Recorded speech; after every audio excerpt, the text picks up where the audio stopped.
Good morning and a warm welcome to your show, Sunny Mornings in Encinitas.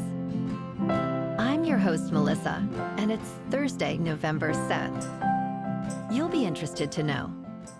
24 years ago, today in the year 2000, the U.S. presidential election concluded with a statistical tie between Democrat Al Gore and Republican George W. Bush, leading to a contentious legal battle that was ultimately resolved by the United States Supreme Court on December 12, 2000. So now you know. And now, it's time for the Surf Report.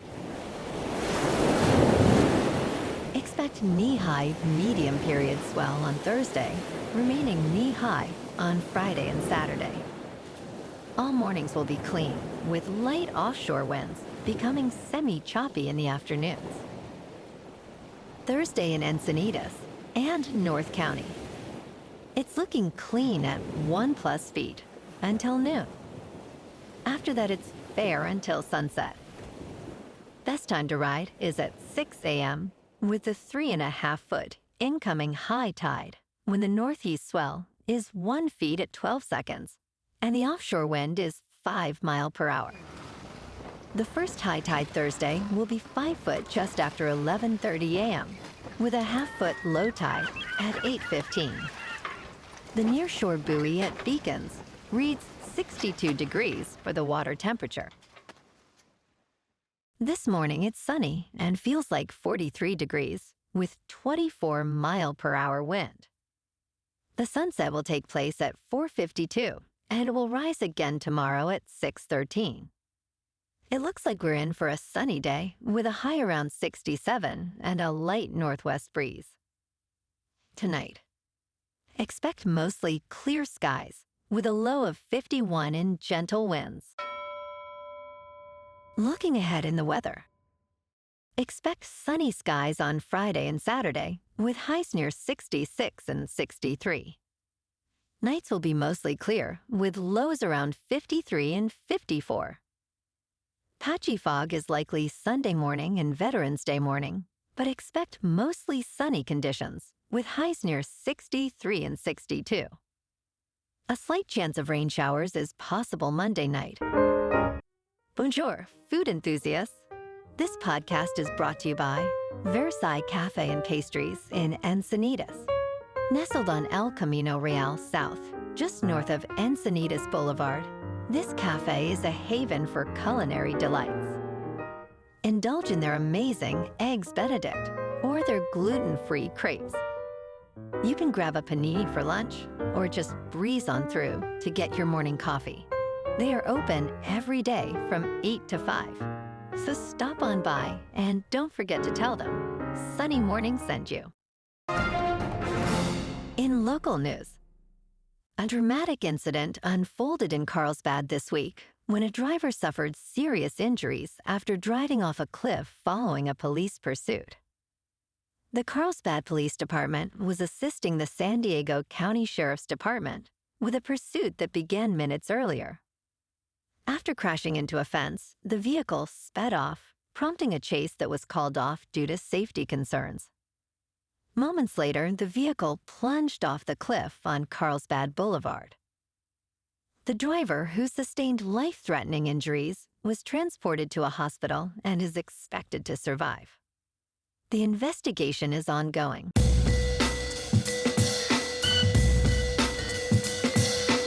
Now on to sports. On Thursday Night Football in Baltimore, the Ravens at 6-3 host the Cincinnati Bengals, who are 4-5. Expect fireworks as Lamar Jackson and Joe Burrow, both tied for 20 TD passes this season, face off again. Baltimore's formidable run defense will challenge a Bengals ground game that finally showed life last week. Ravens are favored by 3, with an over-under set at 54. In local sports, last night, the Lakers fell to the Grizzlies 131-114 in Memphis. LeBron James delivered a stellar performance with 39 points, 15 rebounds, and 3 assists. Meanwhile, Jaren Jackson Jr. scored 20 points with 8 rebounds for Memphis. Despite their efforts, the Lakers now stand at 4-4, while the Grizzlies improved to 5-4. Tomorrow night, the Lakers take on the Philadelphia 76ers, who stand at 1-5 at the Crypto.com arena. Tonight, the Kings at 8-3-3 host the Canucks in the City of Angels. The Canucks, 6-2-3, face a tough matchup with Kings' Alex Laferriere leading in goals.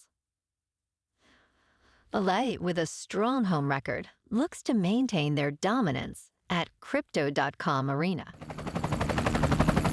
In top news, Canada has ordered the dissolution of TikTok's business operations in the country, citing national security risks.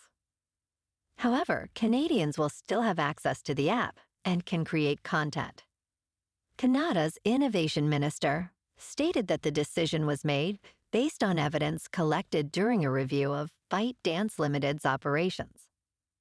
TikTok announced plans to challenge the order in court, arguing that shutting down their Canadian offices would eliminate hundreds of well-paying jobs. Meanwhile, Canada has already banned the app from government-issued devices due to privacy and security concerns. In business news, small-cap stocks are experiencing a significant surge following former President Donald Trump's electoral victory. The Russell 2000 index jumped by 5.8% on Wednesday, marking its best daily percentage gain in nearly 2 years. This index, representing the smallest 2,000 companies in the Russell 3000 index, is approaching record territory. However, analysts caution about sustainability. The Federal Reserve's recent pivot to lower interest rates could benefit small caps, yet rising long-term Treasury yields may increase borrowing costs, potentially triggering a recession. The question remains, is it time to shift investments from large-cap stocks to small-cap and value equities? In crypto movement, Bitcoin is just over $75,400. Ethereum is just over $2,700. And Goatsis Maximus is about 79 cents. Moving on to a more local vibe. In our community spotlight on health and wellness, we are working with a national Pilates studio to bring you some free classes, so listen up. Check out Club Pilates, with several locations in the San Diego area. Pilates presents a comprehensive wellness approach, cultivating strength, reducing tension, and elevating mental well-being. Scientific research affirms its benefits. So now you can check out Club Pilates for a free class, with locations in Encinitas, Solana Beach, Oceanside, La Jolla, and more. Just be sure to tell them Sunny Morning sent you by. And now, back to the show. Let's talk tech.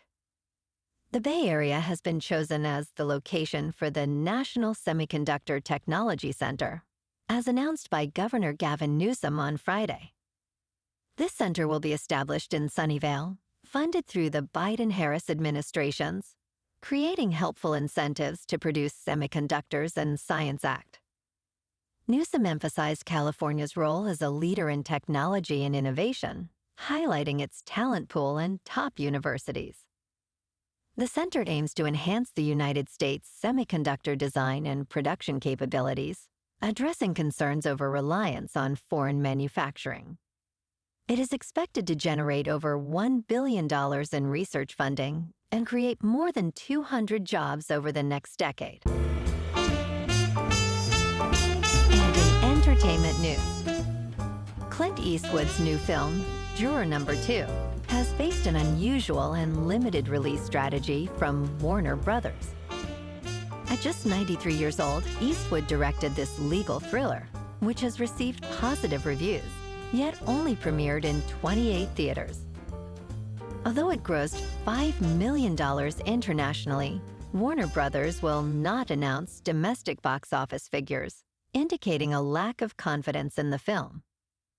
This decision follows a trend under Chief Executive David Zaslav, who has prioritized financial concerns over Eastwood's legacy. As Eastwood remains silent, many wonder if this strategy will backfire once audiences see the film. Well, alrighty folks, it's time for the quote of the day. And today, our quote comes from the American writer and humorist, Mark Twain. And he said, "It's not the size of the dog in the fight, it's the size of the fight in the dog." And that's a wrap for this morning. You can check out our Instagram, YouTube, and TikTok for some captivating aerial videos with local news and the surf reports. Have an amazing day, my good friends. We'll see you tomorrow with another episode of Sunny Mornings in Encinitas.